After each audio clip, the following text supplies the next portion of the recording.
Welcome, everyone. I'm Veronica Ryan, Education Officer here at Cloughjordan Ecovillage. It's a pleasure to see so many of you joining us today for the 6th episode in our Deep Listening series, Beyond CoP26, Identifying Transformative Pathways. For those of you who may not know much about us, Cloughjordan Ecovillage is based in County Tipperary in the centre of Ireland. We're an educational charity founded over 20 years ago with a mission to serve as an education, enterprise and research resource for all. Comprising a 67-acre site designed to support biodiversity, the Ecovillage is directly connected to the rural village of Cloughjordan. We now have over 120 residents living in more than 50 high-performance green homes, 20,000 newly planted trees, and Ireland's largest renewable energy district heating system. The community features a learning alliance of groups based in the Ecovillage who work and learn together. They include Cloughjordan Community Farm, a member-owned agroecological farm and Ireland's first CSA, which is Community Supported Agriculture. Cultivate Living and Learning Cooperative based in the Enterprise Centre runs the annual permaculture course. Django's Eco Hostel welcomes visitors and students alike. And Riot Ride Bakery and Bread School runs bread making courses and our very own bread club. Cloughjordan Arts has built a community amphitheatre right here on the land.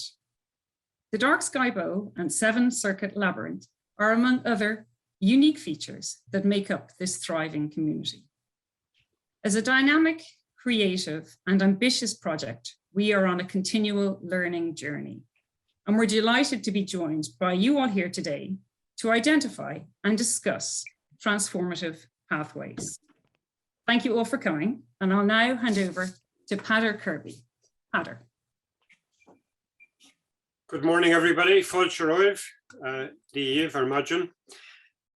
And I'm delighted to introduce our first speaker, Sadhbh O'Neill, who is going to introduce us and give us a sense of COP26. She attended it as a climate activist, as an academic, working here in Dublin City University. And I suppose from our point of view, but as we observed COP26, as we have spent a week since it ended last Saturday, assessing its implications, what we want to add to this conversation is an awareness that for all the breakthroughs that might be made at these global summits, and they are absolutely important, that what we vitally need are pathways being opened by local communities that are modeling this transformation of our economy, our society, our values. That is the only way that we can get to a low carbon society. And so that's what we want to add to the conversation a week after COP. COP is at a global level, we're at a local level, and it's the interaction of the two is opening transformative pathways. So I hand over to Sadhbh to give us an introduction to her experience of being at COP with a particular focus on its implications for our community projects. Sadhbh, lovely to have you with us. Thank you so much for that introduction, Peadar, and for the invitation to join you this morning. I hope that I will be able to do my own share of deep listening, because there's definitely a need for that. I'm reminded as you were showing those slides there, Davy, that the first time I came across the Global Ecovillage Network was at one of the Sustainable Development post-Rio conferences that I would have attended in the 1990s. And at those conferences, there was a real sharing of ideas, learning, practical examples, theoretical debates. There was an extraordinary infusion of creativity and sharing at previous COPs, and all of that seems to have vanished from the international agenda. And increasingly, there is a growing differentiation between the delegations doing their negotiation and civil society, and climate activists are kept as far away from the whole scene as possible. And that was very much the case in Glasgow. It actually makes me very angry, but that may be a conversation for another day. In terms of the geopolitical outcomes of COP26, I think we have to acknowledge that the way that United Nations processes work is unlikely to ever deliver a kind of slam dunk breakthrough on climate action. The process is complex, it's legally bound by certain procedures that are set years in advance, and it's also constrained by competing agendas on the international level. Clearly there's an agenda of global justice and a demand for development and financial transfers, and so it's never always just about climate mitigation, and that sometimes acts to slow the process down, but has the potential at the same time to be more attentive to the needs of developing countries. So whenever we hear about breakthroughs, they tend to be in the form of bilateral agreements between countries or side deals.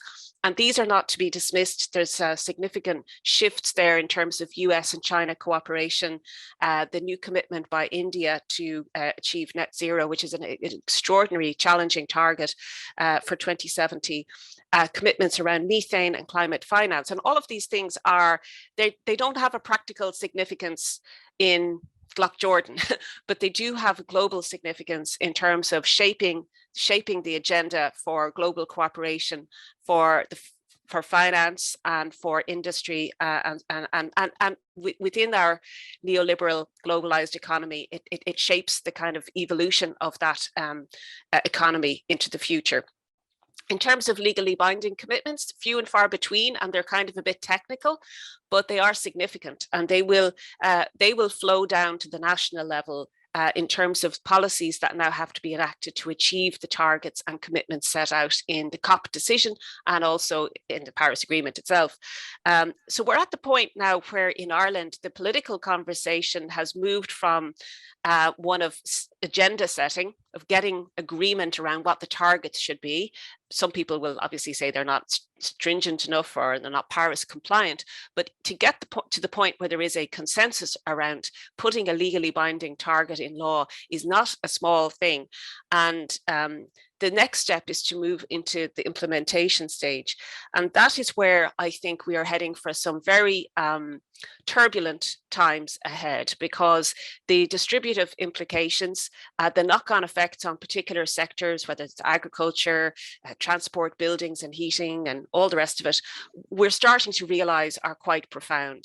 And I think there's still a lack of appreciation, a lack of understanding in society as a whole, how challenging it's going to be to achieve these targets and how necessary it's going to be for people to want to achieve them, because there's, in certain quarters at least, resistance to change or a perceived unfairness that may or may not be true, as in you can have policies that are going to affect some communities more than others, but it's not to say that they can't be mitigated by other measures if there's a political will to do that.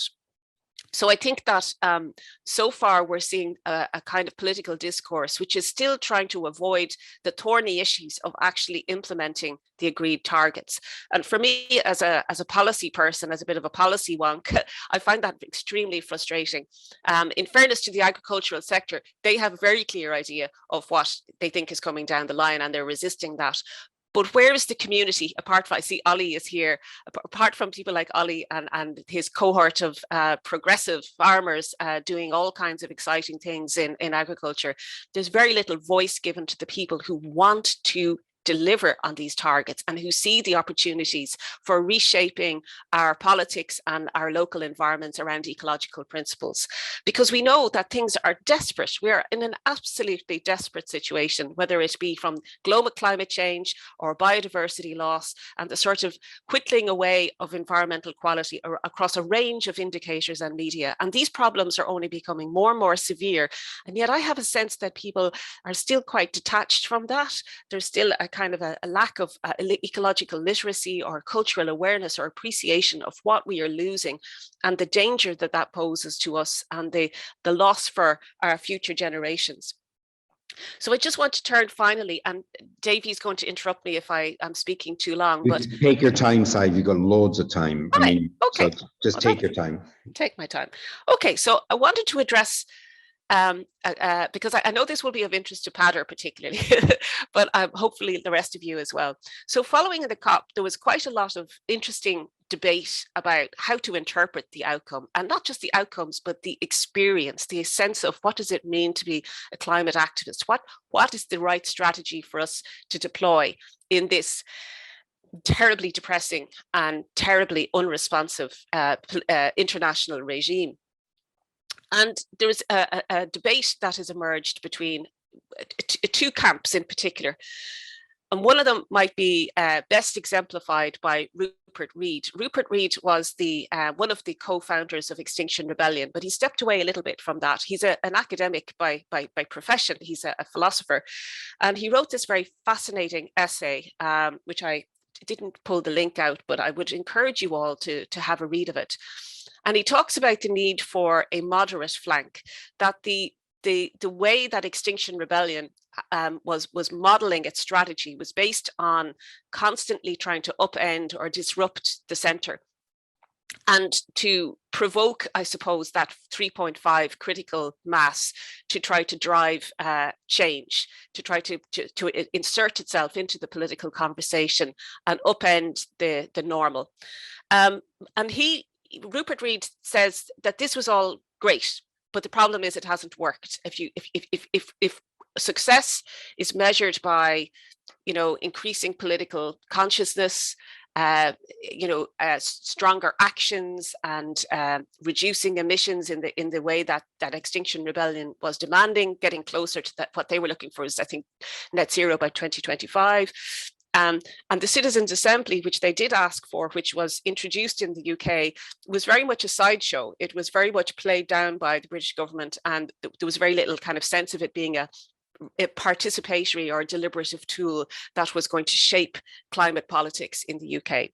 So out of his kind of sense of despair and a sense of failure and a sense of having been involved in certain initiatives that haven't worked, he thinks, Rupert Reed argues that we need to work not so much towards radicalism, but towards moderation, how to get the center ground to shift. And in contrast to his argument, you have George Monbiot. Oh, thank you, Davy, for putting it up, right? George Monbiot responded very politely, very diplomatically, and on Twitter, and you'll find his Twitter thread there somewhere easily enough. And he argues that that's a waste of time. The moderate is the problem. The moderate are the ones with high, per capita consumption of emissions.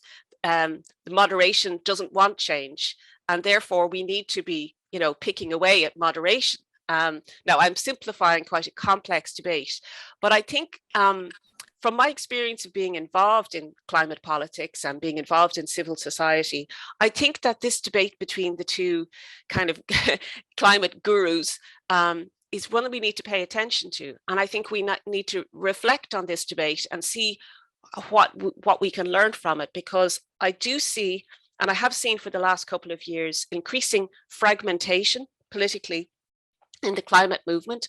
Now, sometimes that can come about simply because the movement is broader, and it's no surprise and it's to be welcomed. But sometimes it happens because there's a kind of implicit disagreement about strategy or expectations that are not put on the table in a direct way. Like, what are we really trying to get, and how do we think we're going to get it? And increasingly, I see the youth participants at the COP and everything very dismayed and very feeling extremely hopeless, because this kind of debate is not delivering action, and also they have a particular focus on participation. And of course, the COP26 was a disaster from that point of view. So I suppose what I'm trying to put to us as a set of questions, and I don't know that I have worked out answers for myself, is how should we think about strategy going forwards? So you guys in Cloughjordan have a different kind of strategy, which is modeling. You're doing it, and then you're showing it up to the world as an example of what ecological sustainability, low carbon, integrated community and intentional community can look like. But why aren't there more Cloughjordans? You're an astounding success. So why doesn't everybody want to live like you're living in Cloughjordan? I mean, this is a puzzle to me, because I'm just you know, amazed at how fantastic your community is. What are the barriers to the kind of social organization that we need to have, that kind of community, intentional communities, because they could theoretically pop up anywhere? I suppose Sol is going to maybe tell us about this, but from my point of view, more from the political side, I'm extremely concerned about this sort of fragmentation and fractiousness that I perceive, because I don't think, I'm not sure instinctively that either Rupert Reed or Monbiot are wrong. I think it's one of those situations where they're both right. And therefore we need to find a way of respecting people who pursue different strategies. And we also need to operate as a movement in ways that don't what would be the best way of explaining it? Don't give the lie to failure. Like, failure is not an option here.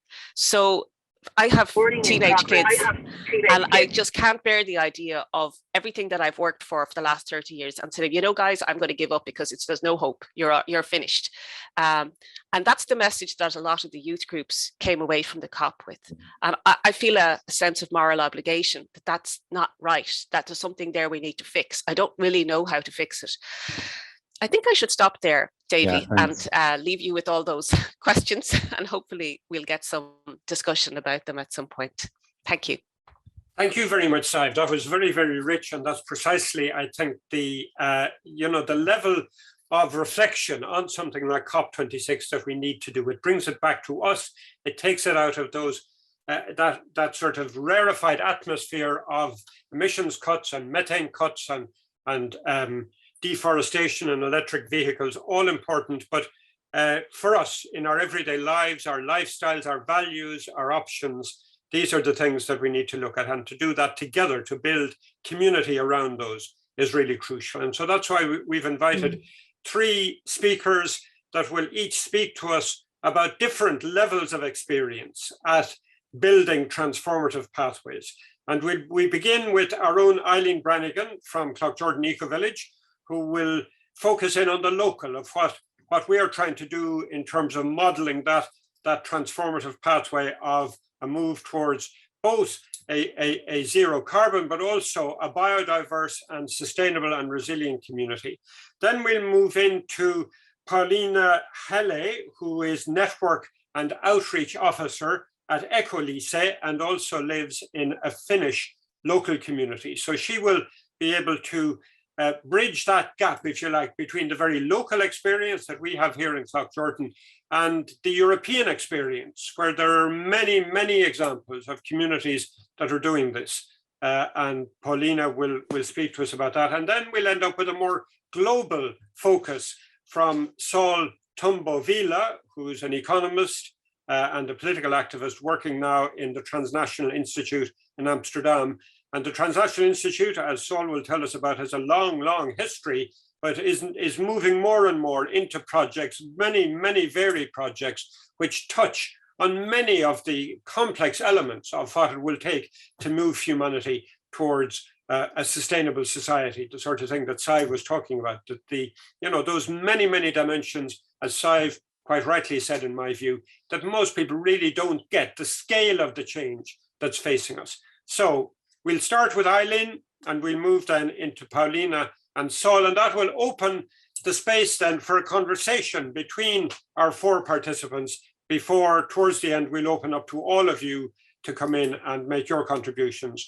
I do repeat, please write your contributions in the chat as the speakers are speaking, and that will give us themes that we can come back to before the end. So Eileen, delighted to have you, and thank you for introducing our community here to our participants. Over to Eileen. Okay, hello everyone. I really enjoyed that overview from you, Sadhbh, and I'd love to hear more about your responses and thoughts on COP, depressing as they are. And as you say, I also think that many of the things that we don't get to hear at COP and never will at such meetings are, as you said, the personal lived experience of the direct and practical ways that we as local communities can transform the way we live, and how our eco-communities can demonstrate that it is possible to live differently in order to walk a little more lightly on the planet. So I'd like to highlight that in this part. So my name is Eileen Branigan, and I've lived here in Cloughjordan village for the last 8 years with my partner and our son and our 2 dogs. My family and I came from Dublin, from Ireland's capital city, to settle in the middle of rural Tipperary back in 2013.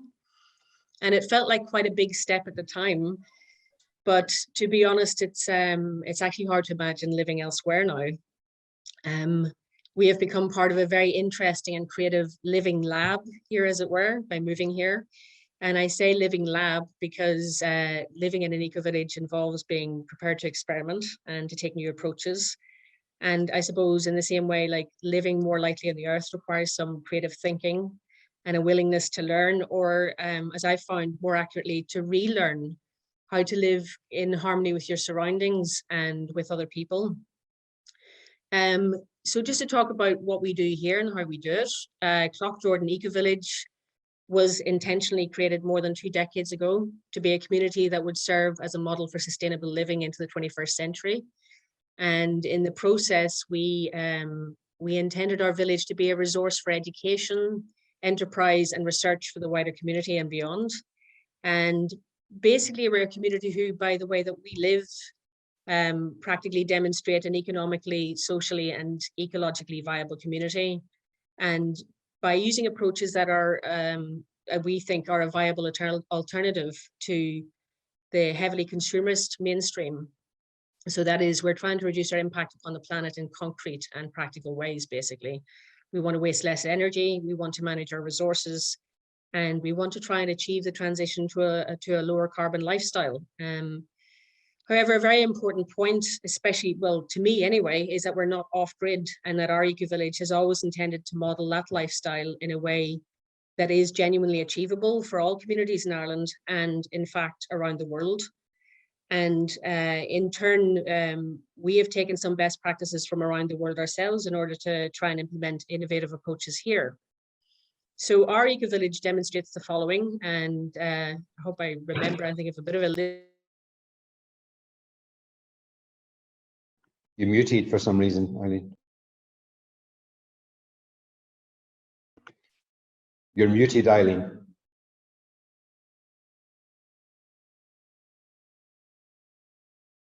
Sorry, someone else muted me there accidentally, I think. So our eco-village demonstrates the following: sustainable housing, including natural and green building, sustainable urban drainage systems, local food systems by our community CSA farm, where we demonstrate community supported agriculture and how it can transform our relationship with local food. Also our allotments and our planted fruit and nut trees. And the eco-village also demonstrates the benefits of shared energy via our district heating system. We foster local enterprise via our village-based enterprises, including the enterprise centre itself, called We Create, which houses the sustainability NGO Cultivate, the Fab Lab, a digital fabrication lab, a digital studio, and our local food hub and market. Other village-based enterprises are Riot Rye, the Wood-Fired Bakery, and Bread School, and Django's Eco Hostel. So here in the Eco-Village, we demonstrate the importance of maintaining ecological balance and enhancing biodiversity through our edible landscapes and our wildlife corridors, our community woodland and our biodiversity trail, our sensory garden, our thousands of trees, including pear, apple, pear, and hazel trees, our indigenous apple tree walk, our composting areas, and also our regenerative agriculture methods, including agroecology on our community farm. Our educational offerings include our research and development gardens, permaculture design courses, sustainable growing courses, including the development of community seed banks, which we're doing courses on just now, and the academic research, obviously, that we've contributed to over the years since our inception. So we're also involved in many Erasmus and European learning projects and partnerships through our multiple learning networks. We've connections with schools, colleges and universities and other learning institutes. Our cultural and community-based connection is made via many annual events here, including Feeding Ourselves, CSA and Food Solidarity conferences like Feeding Ourselves, and music and theatre events at our outdoor community amphitheatre. And we also have a community labyrinth based upon an ancient Celtic design and a stargazing area called the Dark Sky Bowl, at the Mound for quiet reflection and a more direct interaction with nature. So, I mean, this list, and I did make a list, but it's not exhaustive, it's just an overview. But it also has to be said that obviously this place is not utopia by any means. I mean, anyone who lives here can tell you that. We still have many challenges to meet and many problems to overcome. And there are many aspects we do in fact need to do differently. But I'm buoyed up by the fact that we are trying, and also that we have succeeded at some key aspects of this alternative approach to living. And I personally would hope to sort of remain a part of this constantly evolving experiment for some time to come. And I believe now is the time more than ever to bring community and how we create community resilience as a response to climate change into the heart of the conversation. And thanks, that's about all I have to say about that. Thank you very much, Eileen. That gave us a rich overview of the complexity and the variety of what happens in our little community, which is only a community of 100 people. It amazes me sometimes how much, if people put their minds to it, how much a small group of people can do. So from the west of Ireland in Cloughjordan, we go to the east of Europe in Finland. And Pauliina, it's wonderful to have you with us. Wonderful to have you as somebody who lives in a local rural community in Finland and works at a pan-European level in Ecolise. So over to you. Thank you so much. Yes, like it has been presented, I work for Ecolise, which is the European network for community-led initiatives on climate change and sustainability.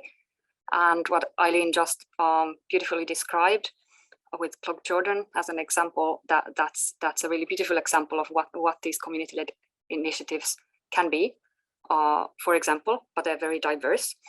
And besides working for Ecolise, as it was already mentioned, I also have my personal background, my story in individually seeking for a sustainable lifestyle and ultimately for a very meaningful and purposeful way to live on this planet through different lifestyle experiments from primitive living in the wilderness to self-sufficient homesteading and currently living in a tiny house community in southern Finland, and also being very active at my local village. And these experiences in my own life, my story of learning has really led me from more of an individual approach to believing in the power of community in when I think of the large scale change that we need to catalyze, that there is a really I believe that communities really hold a crucial role in the multiple crises that we're facing and the challenges. And this is what truly motivates me to work on the European level with Ecolise, where I have the privilege of witnessing such a broad range of diverse initiatives of empowered communities that take change in their own hands. So we have 47 members from 21 countries all around Europe, and the three pillars of our membership are ecovillages like Cloughjordan being a good example. We have both national and European and also the global ecovillage network as our members, and then permaculture and transition. So these are initiatives that operate on different types of environment, not only as ecovillages may be often rural and perhaps more isolated, and whereas then there's so many different ways in different contexts to engage with the local community and find solutions, such as transition then often representing more village scale existing municipalities and also cities, and often these initiatives are not just focusing on one thing, like we beautifully heard with Eileen, that it's you start with something and you find other things that complement what you're doing, and the community aspect there. It creates this positive positively feeding itself, and the diversity of the different approaches that complement each other, and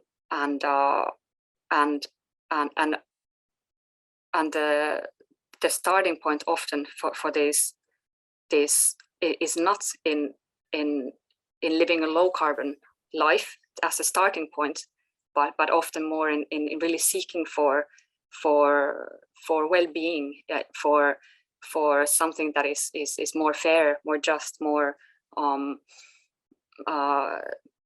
like a meaningful way to live, and as a side effect, there often comes a lot of different positive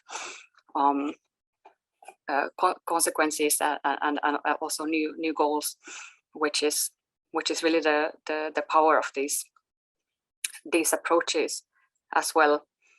And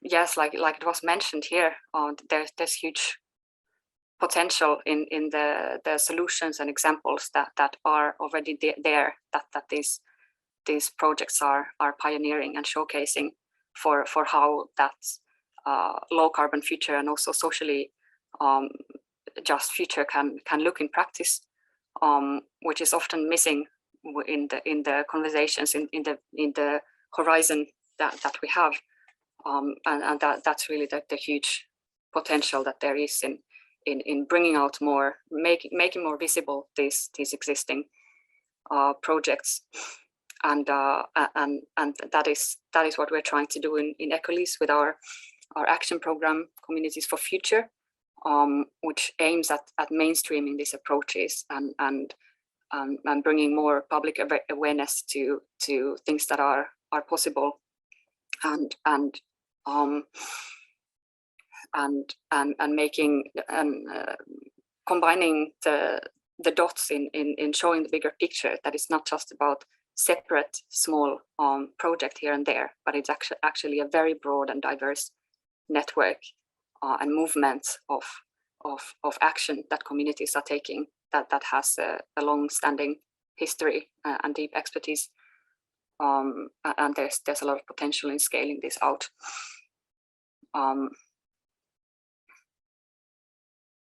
So I think I stop here for now, and we can come back. Pauliina, thank you very, very much. I think that has given us a broader scale overview, the joining up of the dots, the potential of these local communities. We can come back to those in our discussion. And now to move to an even higher level, I'm delighted to invite Saul to share his very rich and varied experience about the different sorts of pathways that are emerging all over the world. Saul, over to you. Thank you very much for this introduction, Pedro. Thank you very much for providing this space today. I'm very glad to be here with all of you and to hear the other interventions. I look forward to the discussion as well. I will briefly start with how I end up here, in a way, how I end up doing this work. I'm Spanish by origin, and I migrated to the Netherlands partially because of the financial crisis in 2008. And when around Europe started with the inspiration from the Arab Spring and Indignados, we got organized politically to stop the Troika policies, which I'm sure in Ireland you are very familiar with. Is how is through this political activism on the resistance against the privatization of common goods in Europe, how I met TNI, where I work for 9 years now. And I will just briefly introduce what TNI does. We are an almost 50 years old organization, and through our history, we have been a unique nexus between social movements, policymakers, and engaged scholars. By providing this nexus, we have been promoting ideas, solutions for addressing our global challenges. So through that work, along several decades, we have touched many, many issues, from the apartheid in South Africa in the 80s to the global justice movement and the World Social Forums in the 90s. And where I'm developing most of my work and where I will focus today is on the Public Alternatives Program. The Public Alternatives Program aims to create a force that reverses the privatization of our common goods globally, which has happened especially since the 80s with the neoliberal policies implemented around the world. And this work started particularly like 15 years ago after the water wars in Cochabamba, where there was a first big victory against the privatization of water against big transnational corporations. And through that work, we have been mapping processes where the privatization of common goods, starting with water, have been reversed and that have been put back into public hands or in other forms of community management, democratic and accountable. And through that work, we have now already mapped 1,500 cases around the world where goods and services that were privatized are now back into public hands. And I mean public hands in a broad sense. It's not only state-owned forms of ownership, there are a whole panorama of different forms of public management of the goods. So by giving these numbers, like 1,500 cases, looking at the remunicipalization, if we use the word of public goods and services, you get to one of the points of my intervention today, which will explain the work I do at TNI, which is how we actually navigate the enormous and vast universe of alternatives to capitalist modes of production that are happening around the world. And we have great interventions already explaining how this is actually happening in many places around the world. In Europe, there are many examples, but there are also many others. And how we reverse this. So how we address this urgent need, as we know, to find practices, models that are actually being transformative already. And this is not easy because the neoliberal dogma since the 80s, pushed by Thatcher and Reagan first on the TINA, there is no alternative to this idea of privatization of common goods, or what so-called liberalization of different markets, which usually means reducing the rights of peoples. So actually we know the opposite is true. There are so many alternatives that it's hard to know where to look at. We find it difficult to distinguish the anecdotal from initiatives that have a systemic character of transformation, especially if you are looking at the global level. And this is like looking at the sky at night. We see hundreds, even thousands of amazing local initiatives who are doing fantastic transformative work. Some are brighter than others, some are bigger than others, but there are so many that often you don't know where to look at. And also what has happened also is that there are a number of constellations that are trying to give a name of things that are happening.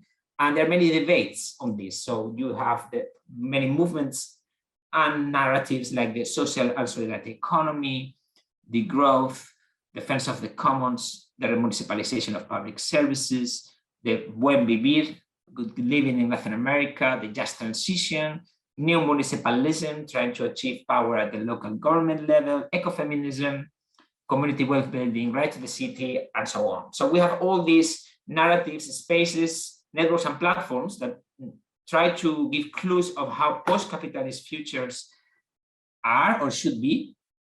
And we find this difficulty. So what should I actually look at? So with this interest or looking at local practices, we decided to launch an initiative that I'm going to briefly share with you, which is really a kind of different initiative than what we usually do at TNI, which is usually doing reports and doing conferences, etc. And so we decided to, with this interest on the local level, to launch the Transformative Cities People's Choice Award and the Atlas of Utopias. And of course, launching an award from an organization like us, TNI, it's really out of our comfort zone because we believe in cooperation and solidarity as a way to achieve our common objectives.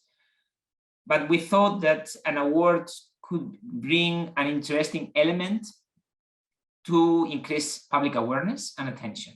So for us, this is a process of co-petition, which means it really is aiming to foster collaboration between local initiatives, but we introduce this element of competition.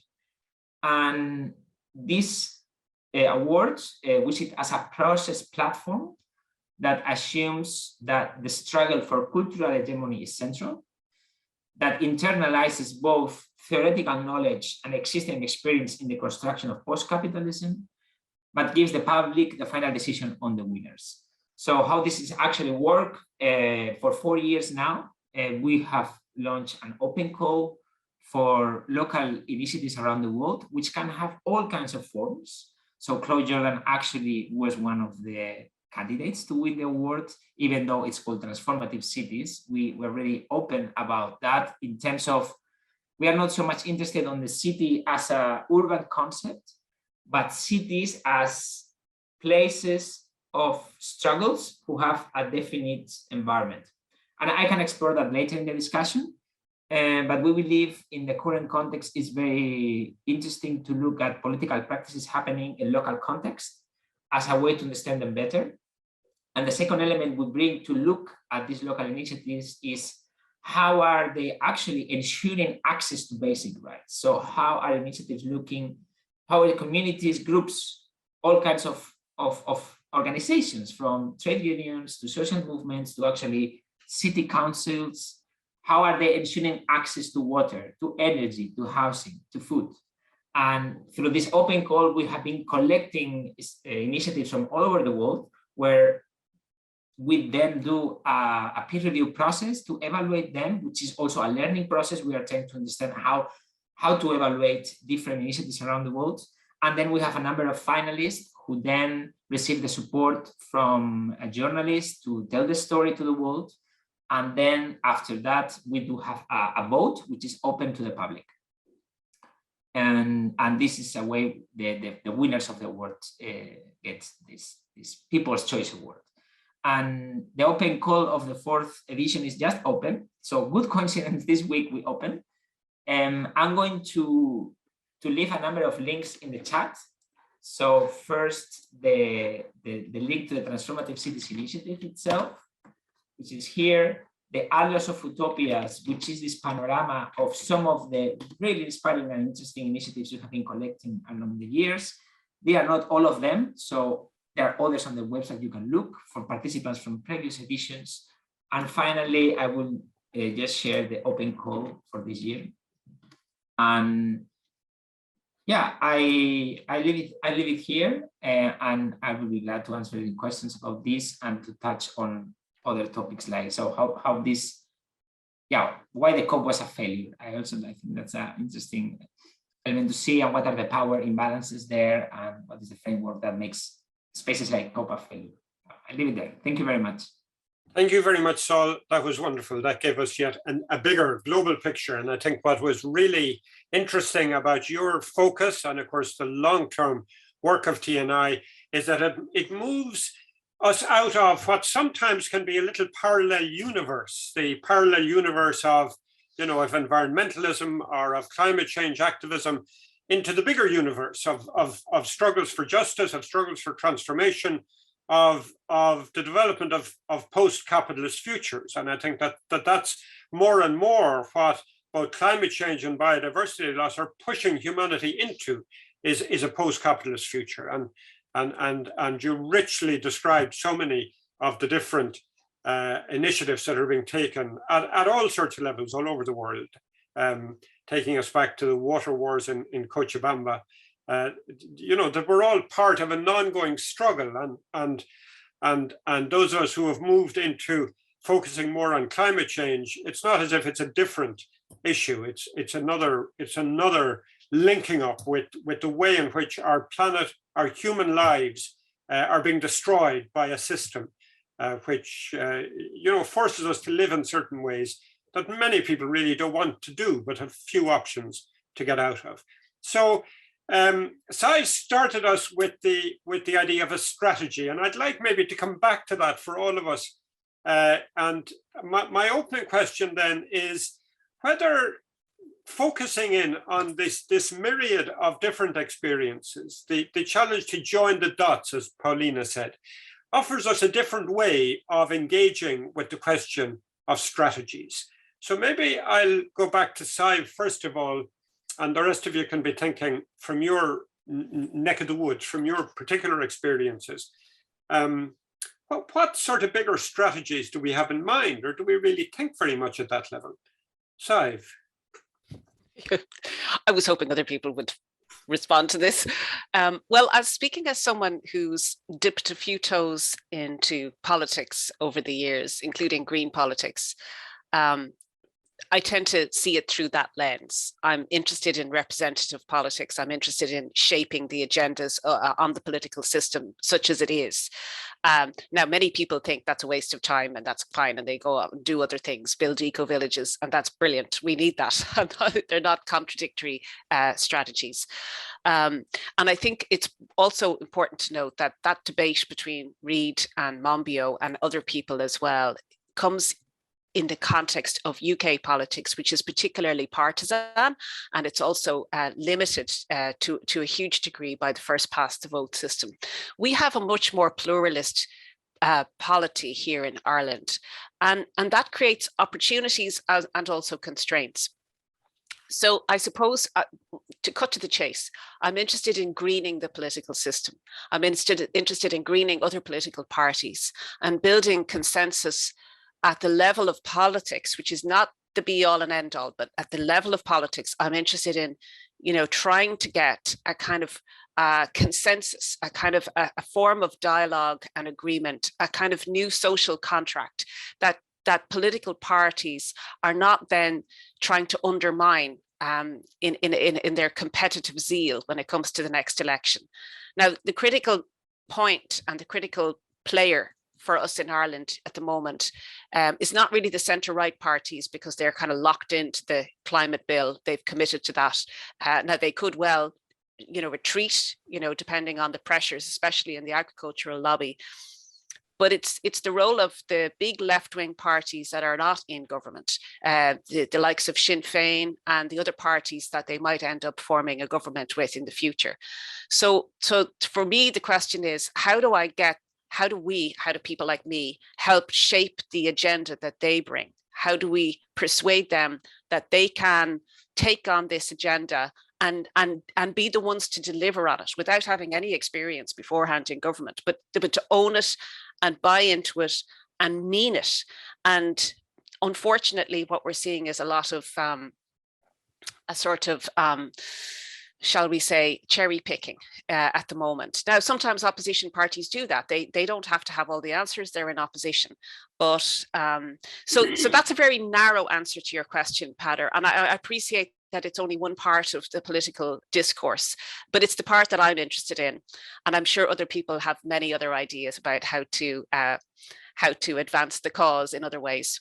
But Sadhbh, it has moved us, I think, from the focus in on a strategy that's either extreme or moderate, which is one way of looking at that, to a strategy that tries to transform politics from the bottom up, if you like. You named it as greening politics, but Saul might prefer to name it as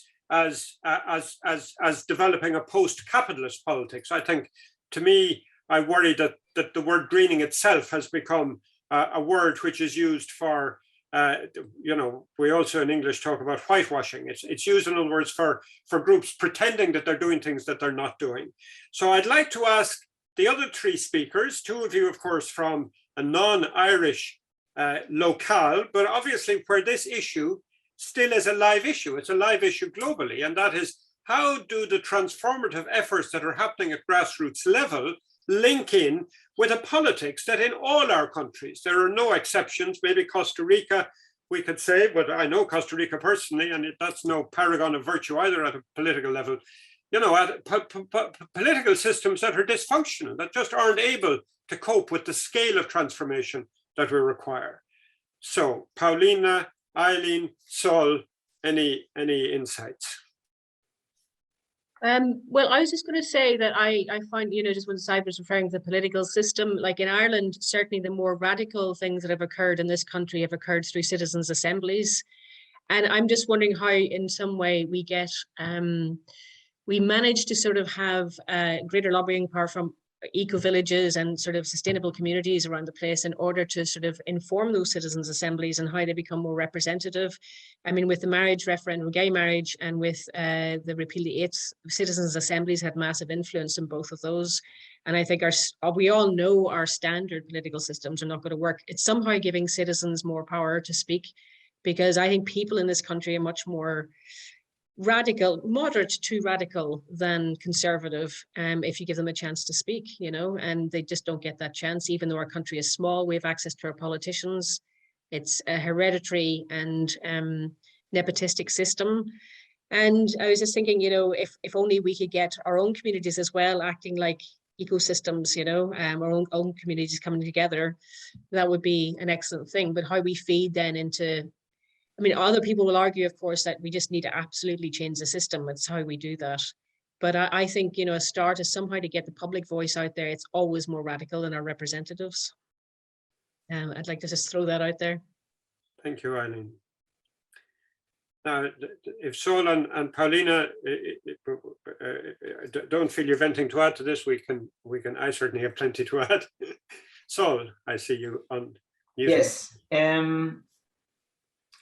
One of the most inspiring developments in the last years in Europe, in my opinion, has been the growing interest of engagement in what you will call party politics at the local level, what is called the new municipalism wave by some, and which was very strong in Spain, where I'm from, as I'm very familiar, I'm sure, of Ada Colau's mayorship in Barcelona and how she came from a really activist background to be the mayor of the city.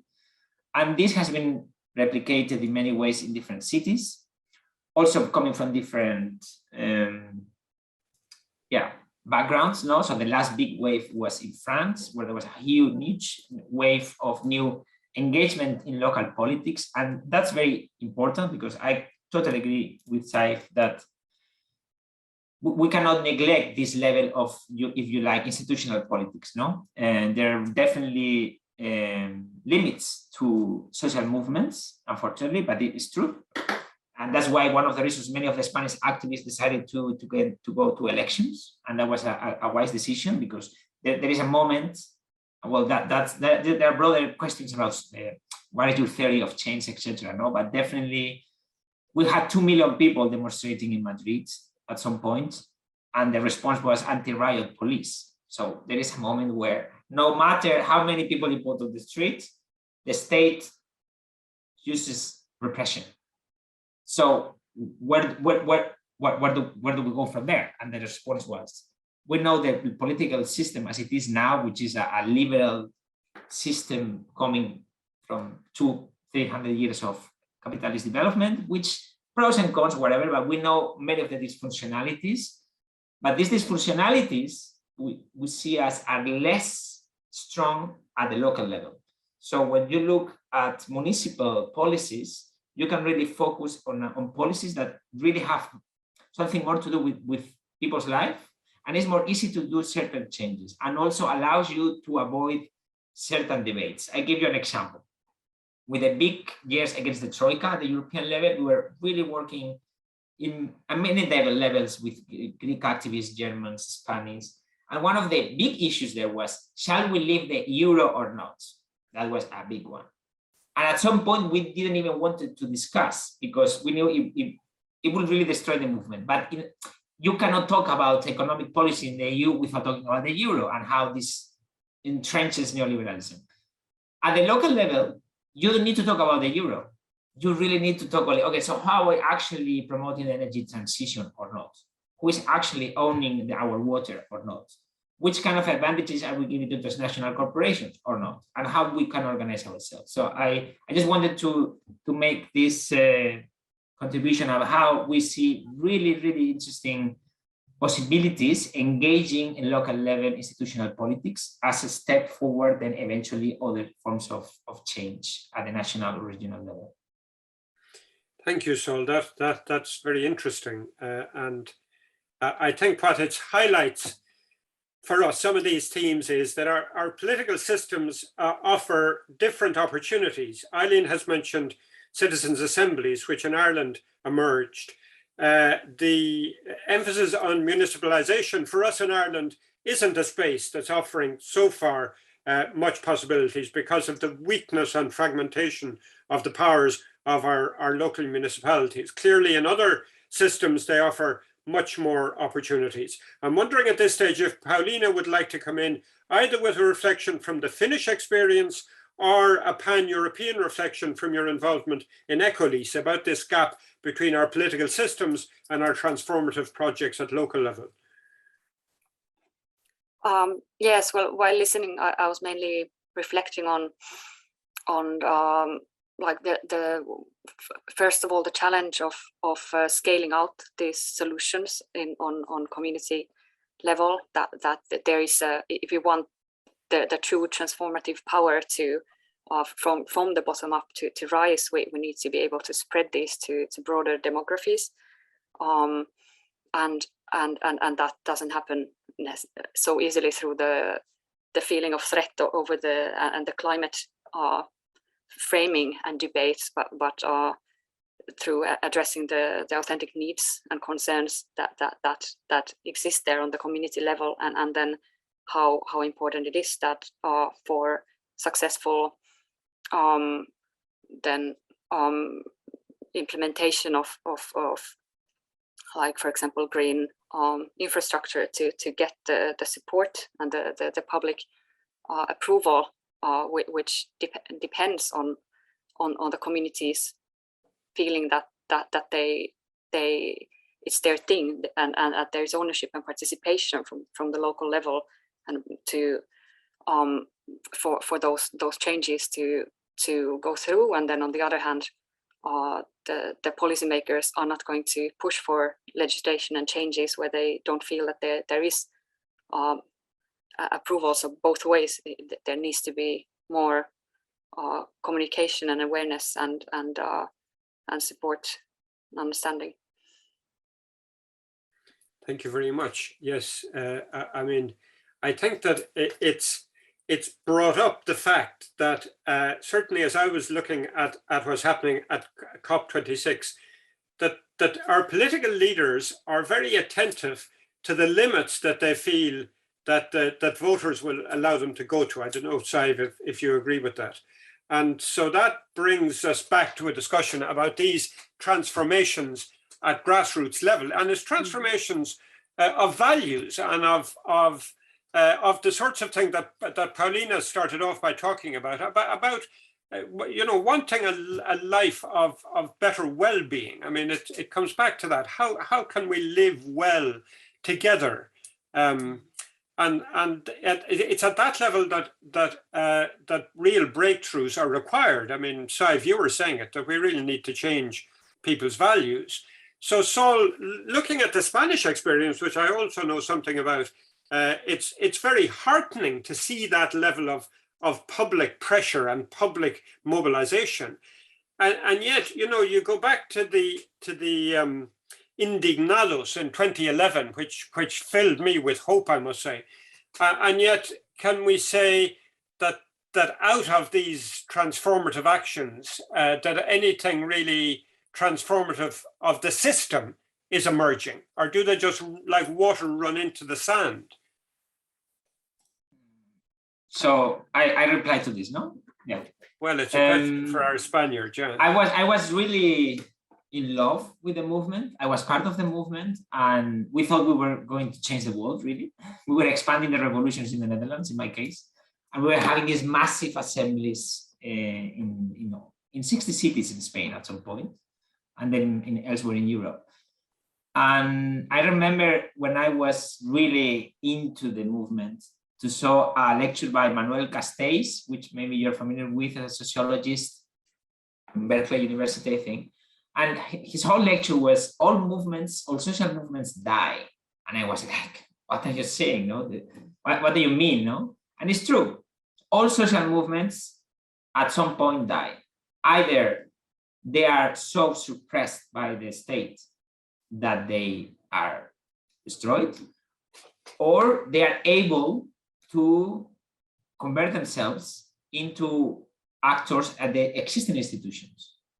And there are many examples of movements who became political parties, which Podemos was an example, but also municipalist groups in Spain. But that has happened in Italy, in Latin America, which we could talk about the Latin American experiences of the 2000s, which were very, very interesting. And there are a lot of lessons to draw from there. So what I mean with this, that definitely these big, massive movements and what is happening now with the environmental movement, of course, they are changing. I mean, the debate now is different about the environment that was 10 years ago. And that has to do with environmental movements also. So of course, the climate crisis is more tangible and people feel it more in their fingers.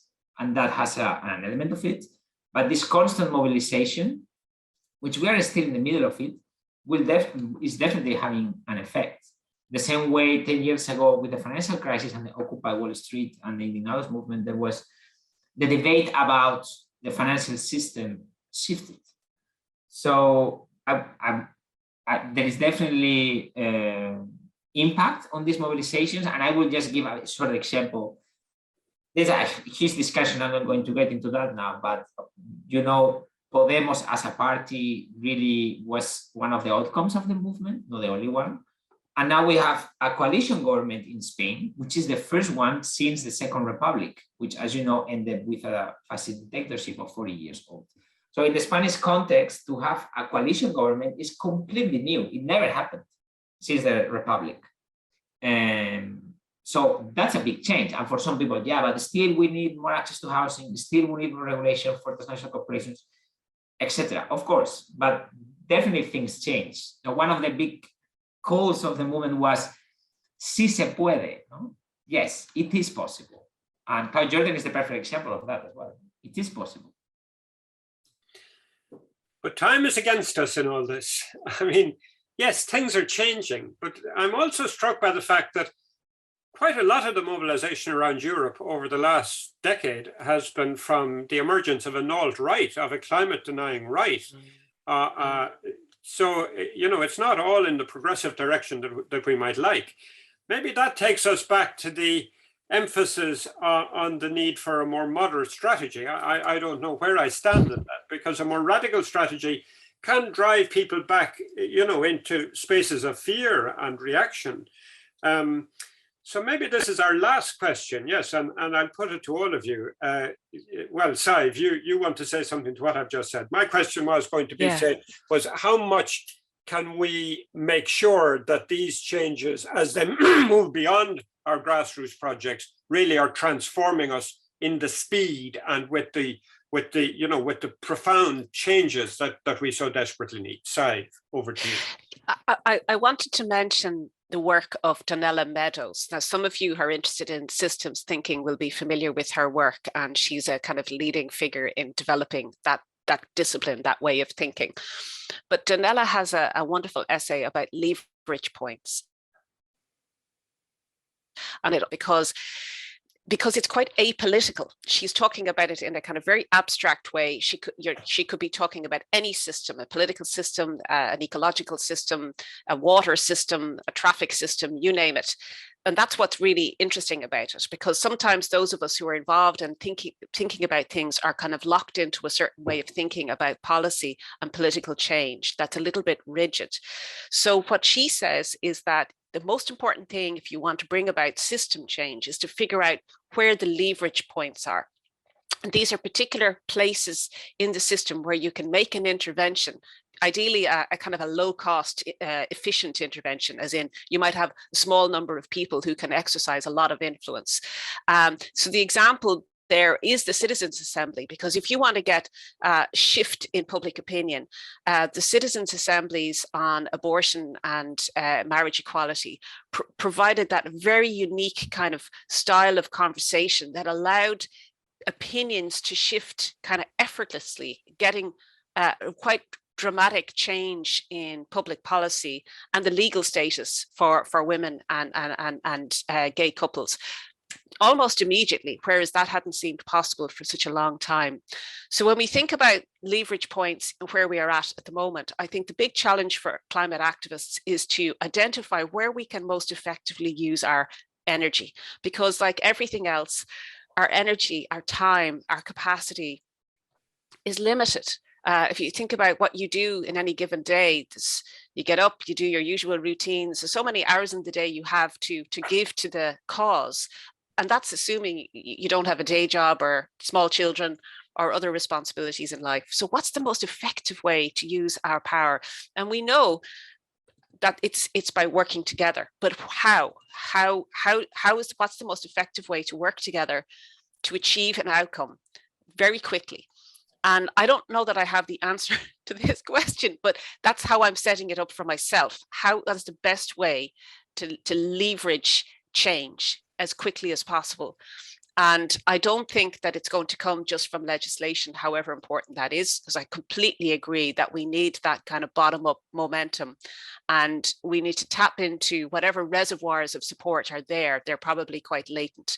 But we also need to work to educate the public. I just want to finish on one point, which is that one key difference between this COP and previous COPs is, at least in the Irish context, but probably many other countries, there was a huge increase in media coverage and media presence, and that's very welcome. And so that we were being, like those of us who were there were being bombarded with requests to do interviews, and that had never happened before.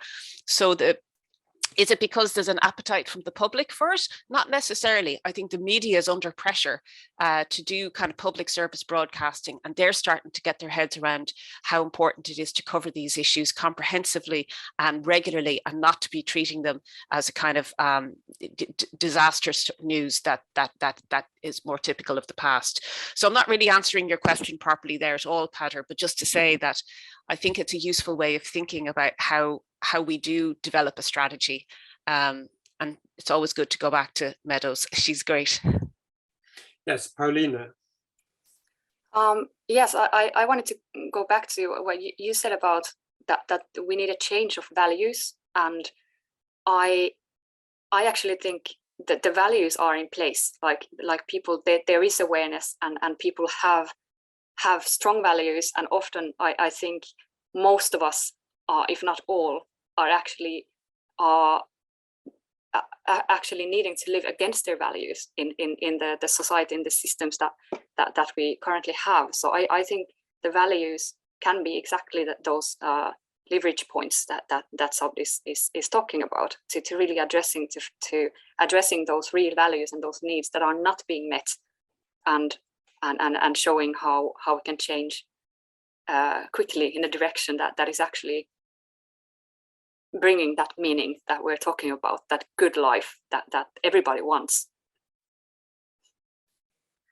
Thank you. Yes, I totally agree. I must say, one of my richest experiences since I've come to live in the Ecovillage is that wow factor. I've spent my life educating people, but here in the Ecovillage, when you bring people here, there's that wow element. People have their eyes opened, and people go away saying that this is life-changing.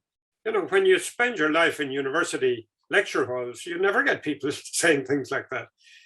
So that Pauliina, I think, names certainly for me a sort of a key element of what I conceive of as the strategy, as the leverage point, to use Sadhbh's term, that I can use.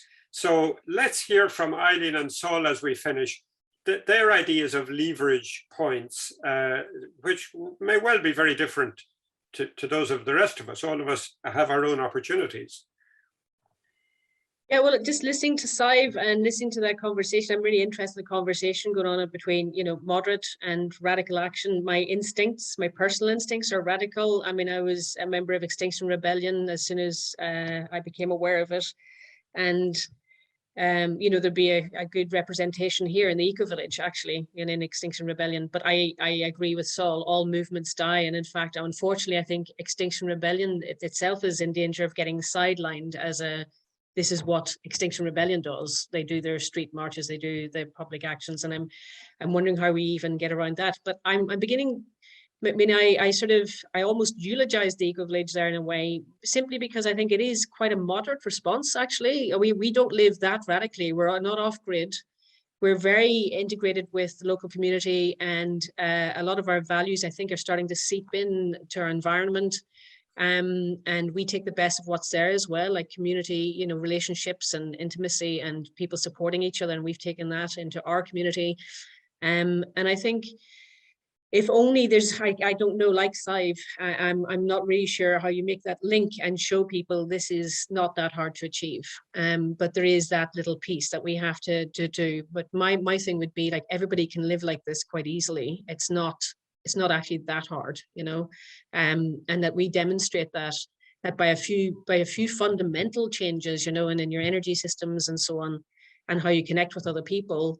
You can make a sort of moderately radical impact, if that isn't a contradiction. Thanks, we're over our time, so I'll give the last word to Saul. Yeah, I would just like to echo something that Pauliina said, which is this issue of scale. This is something we have been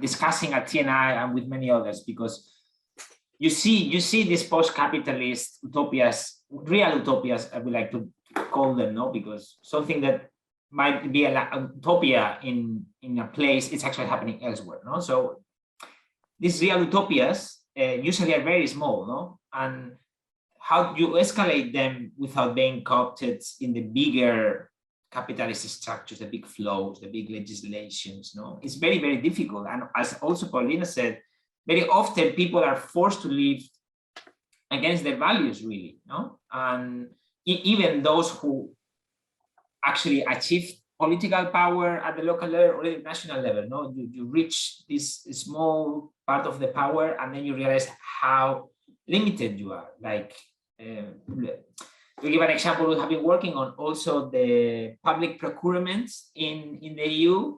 You cannot really make environmental policies on public procurement when you are in the municipality, because there are European law who says you should be competitive, you should just go at the cheapest one, no?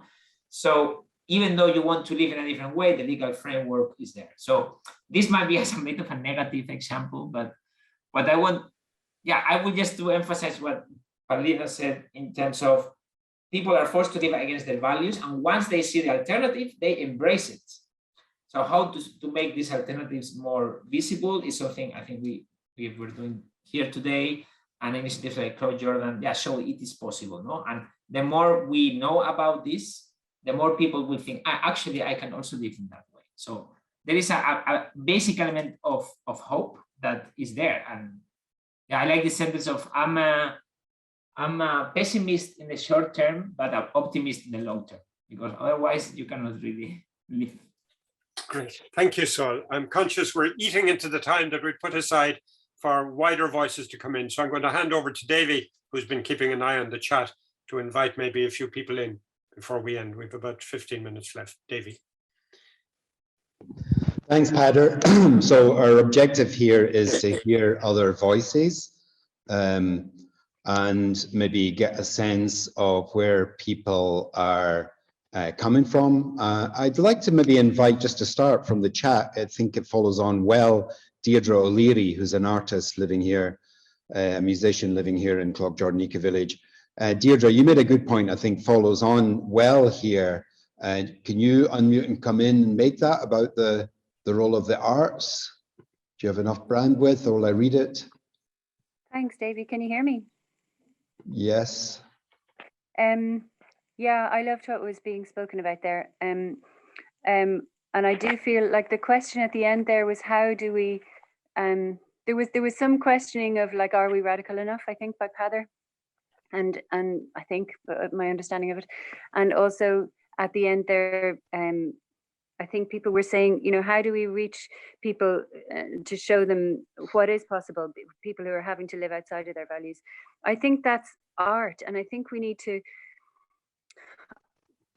from within the kind of the art scene, I feel that most of us, I feel that most artists are also living outside their value system. Like most of us are working for money instead of, you know, having to follow the money, instead of understanding that our role is a really radical one. And I feel that artists kind of holds the dreams. That's what our role is. We hold a space for other people to dream in, and it can be any dream. The Nazis held that for people to dream of nationalism and you know, gas chambers, and or you know, one race. And I think it's a real responsibility to hold a space that people can dream of something that is kinder to nature and inclusive of. I think I'm reading Caliban and the Witch at the moment, and there's just so much. They got so far. They had got so far with their in you know, medieval times, 11th, 12th, 13th century, with their radical ideas of how women would be more empowered, how everybody could be how to bust hierarchies. They were basically doing what we villages are trying to do, but they were oppressed violently by the state and I just I think for that reason it's really important as well to work out how do we include all the voices without pandering to those who are powerful. How are we going to persuade them that it's also the best thing for them? Yeah, thanks for bringing that in, Deirdre. I think really seeing that this is a crisis of imagination and that it's difficult to even imagine what's possible, and the arts play a leading role there in considering or opening up that creative space, that ability to see beyond what is possible right now. Anyone want to build on that? If you want to raise your hand or just indicate you'd like to come in. We've only a few minutes, so it's really hearing some reflections, building on how we might move forward, build more of this space for transformation. Ollie, do you want to come in? Yeah, but I'll let somebody else in first. If anyone go for now, because no one else is wanting to come in. So you speak until someone else wants to come in. We've only a couple of minutes in this. Yeah, okay. So I would, I think we're kind of past a certain stage right now, where the Climate Action Act that's in place and the mechanisms in place there have the potential to completely restructure rural Irish society in particular, if taken up by communities.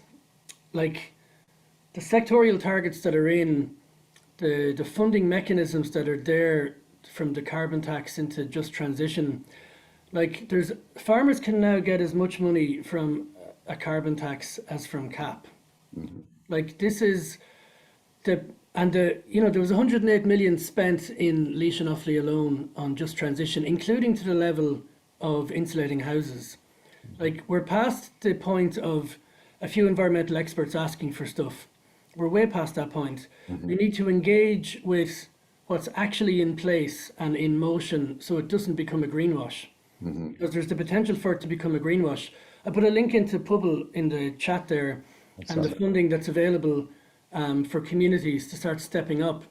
Like we need to, and we're doing some events next year on just transition and diversification, specifically to try and build on the policy doc that the Environmental Pillar came up with, for example, in Swan and Stop Climate Chaos, on ag and what's happening in ag, because we need to actually get into the transition stage and diversification stage with real figures and real engagement with those communities. Like farmers are going to be in Dublin on Sunday, tomorrow, like protesting, and two-thirds of all farmers will benefit from the new CAP and the changes that are in there, and yet they're all feeling browbeaten into turning up and protesting. Even farmers from places like Roscommon, where 85% of them are going to benefit from the new CAP.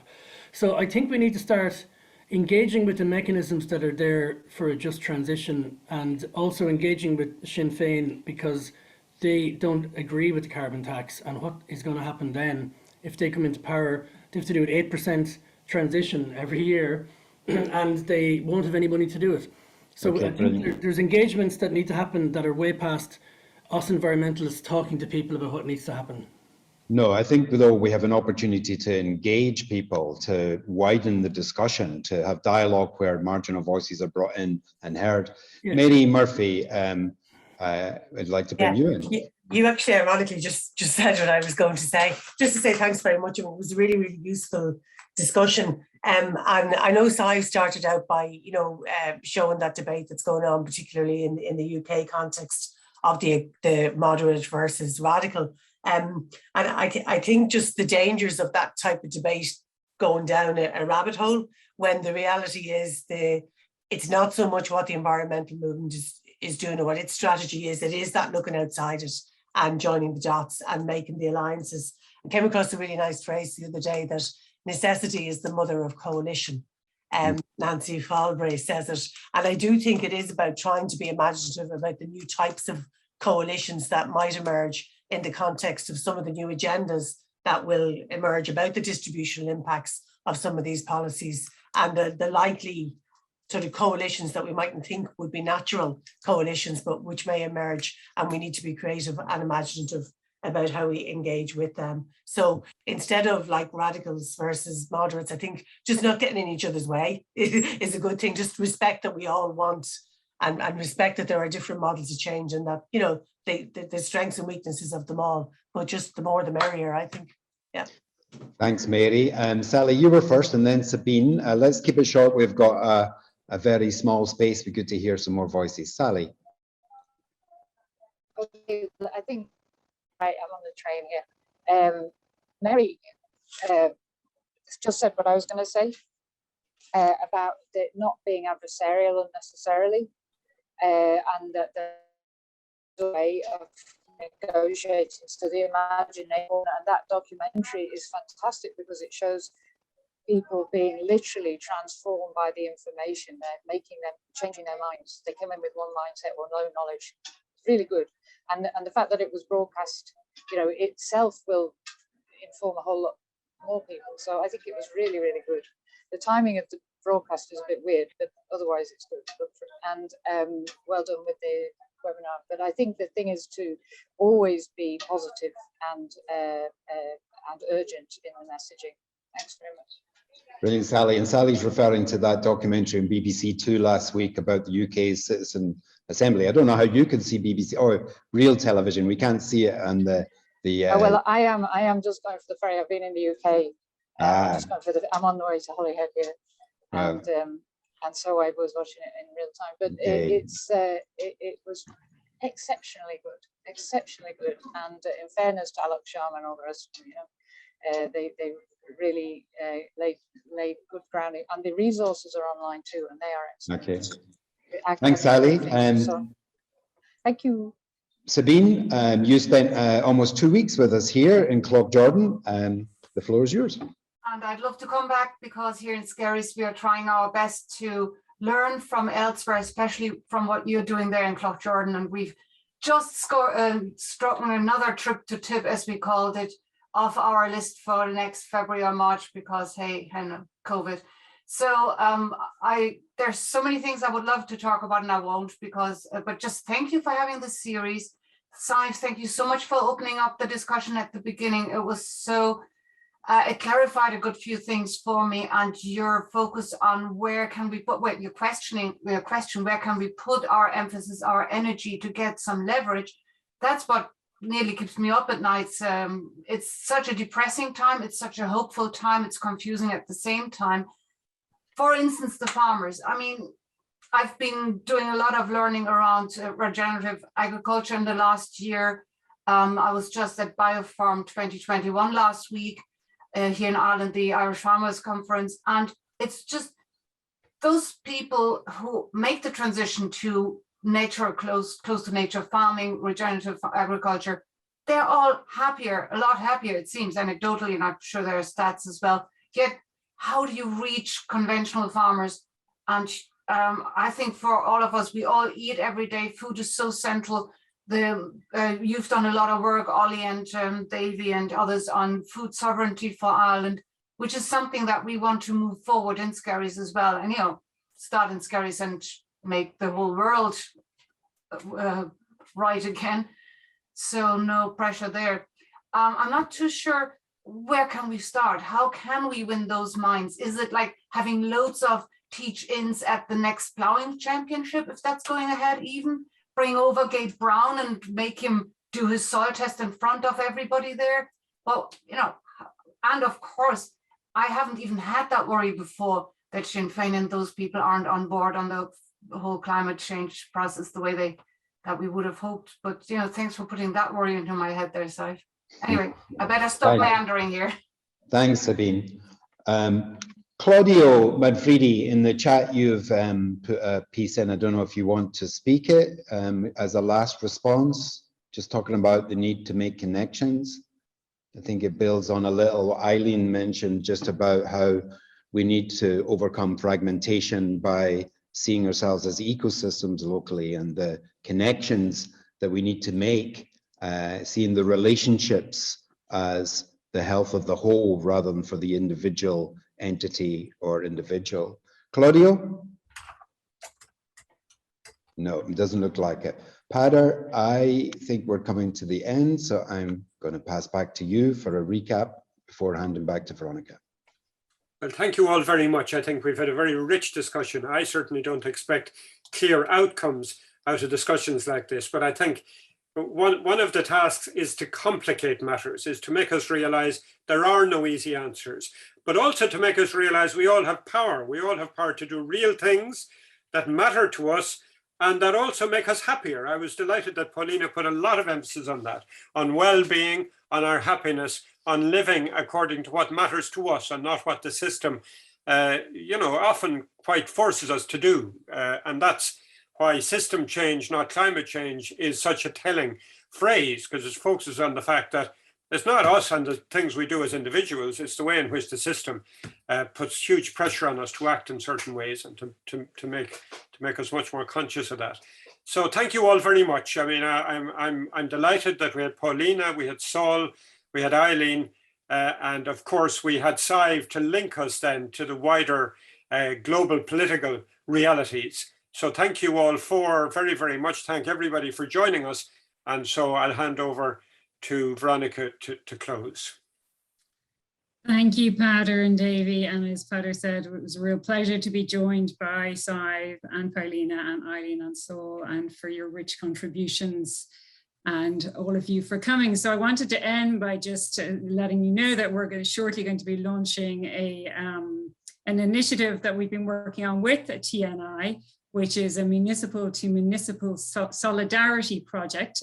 We in Cloughjordan Ecovillage were partnered with an organization called Cargonomia in Budapest earlier this year.